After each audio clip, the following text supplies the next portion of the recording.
గౌత్ శిరీష గారు, కోన రవికుమార్ గారు, గొండు శంకర్రావు గారు, బొగ్గు రమణమూర్తి గారు మాట్లాడారు.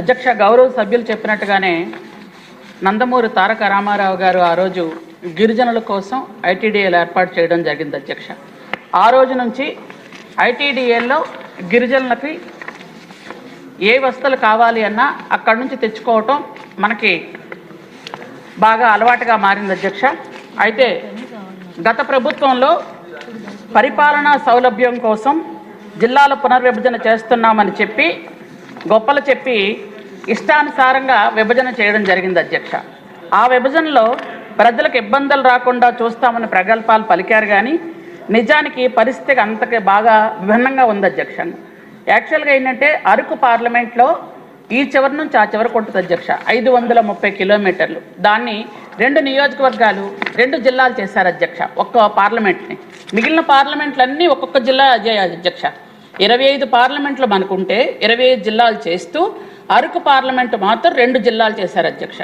అవి కూడా యాక్చువల్గా చెప్పాలంటే పార్వతీపురం మన్యం జిల్లా చిన్నదైనా కానీ అక్కడ అల్లూరు సీతారామరాజు జిల్లా మాత్రం మళ్ళీ చాలా పొడవు. అధ్యక్ష 350 కిలోమీటర్ల దూరం. అధ్యక్ష జిల్లా హెడ్ క్వార్టర్స్కి రావాలి అంటే అలాంటి పరిస్థితులు తీసుకొచ్చారు. అధ్యక్ష అయితే ఈ పునర్విభజనలో భాగంగా శ్రీకాకుళం జిల్లాలో పాలకొండ నియోజకవర్గం పార్వతీపురం మన్యం జిల్లాకు వచ్చినప్పటికి కూడా పాలకొండ నియోజకవర్గంలో ఉన్న సీతంపేట ఐటీడీఏలో పార్వతీపురం అక్కడ సీతంపేట ఐటీడీఏలో ఉన్నటువంటి 4 మండలాలు మాత్రం పార్వతీపురం మన్యం జిల్లాకు వచ్చాయి. అధ్యక్ష అంటే పాలకొండ మాత్రమే వచ్చింది కాబట్టి 4 వచ్చాయి.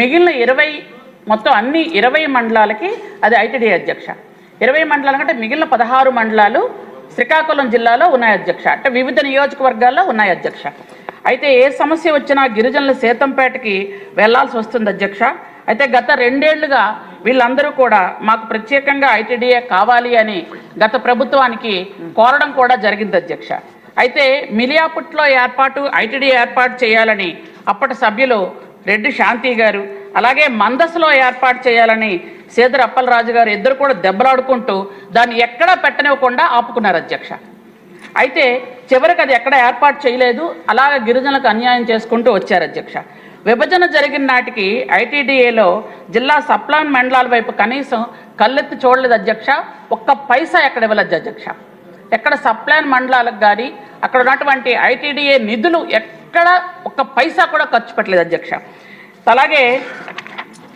గిరిజన గ్రామాలకు త్రాగునీరు కానీ రహదారి సౌకర్యాలు కానీ ఒక్కటి కూడా వైసీపీ ప్రభుత్వం ఏర్పాటు చేయలేదు. అధ్యక్ష సప్లాన్ నిధులను దారి మళ్లించి వివిధ కార్పొరేషన్లకు కేటాయించి గిరిజన సమస్యలు పరిష్కారం చేయలేదు. అధ్యక్ష కొండపైన ఉన్న గిరిజన గ్రామాలకు రహదారి సౌకర్యం పేరుతో కోట్ల రూపాయలు ఖర్చు చేస్తామని చూపించారు, కానీ ఒక్కటి కూడా ఖర్చు చేయలేదు.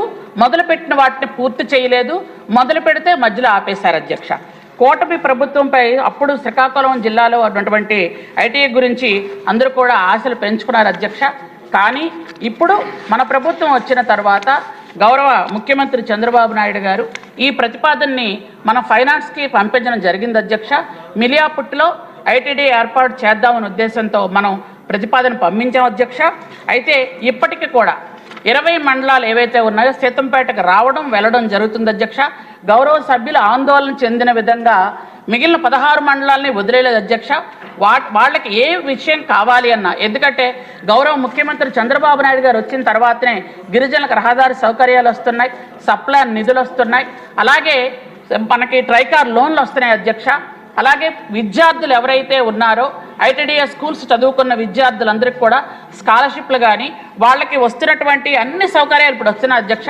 కాబట్టి మన వాళ్ళందరూ కూడా ఇప్పుడు ఎవరైతే గౌరవ సభ్యులు అందరూ అడిగారో వాళ్ళందరికీ కూడా నేను ఒక విజ్ఞప్తి చేస్తున్నాను. అధ్యక్ష ఖచ్చితంగా మీ గిరిజన మండలాల్లో ఉన్నటువంటి గిరిజనుల్ని ఐటీడీఏకి ప్రజెంట్ సీతంపేట ఐటీడీఏకి పంపించండి. అక్కడ ఖచ్చితంగా అన్ని రకాలైనటువంటి రాష్ట్రంలో ఉన్నటువంటి గిరిజనులందరికీ ఏ విధంగా అయితే సౌకర్యాలు సేవలు జరుగుతున్నాయో అక్కడ కూడా చేస్తామని ప్రభుత్వం ద్వారా తెలియజేస్తున్నాను. అధ్యక్ష థ్యాంక్ యూ.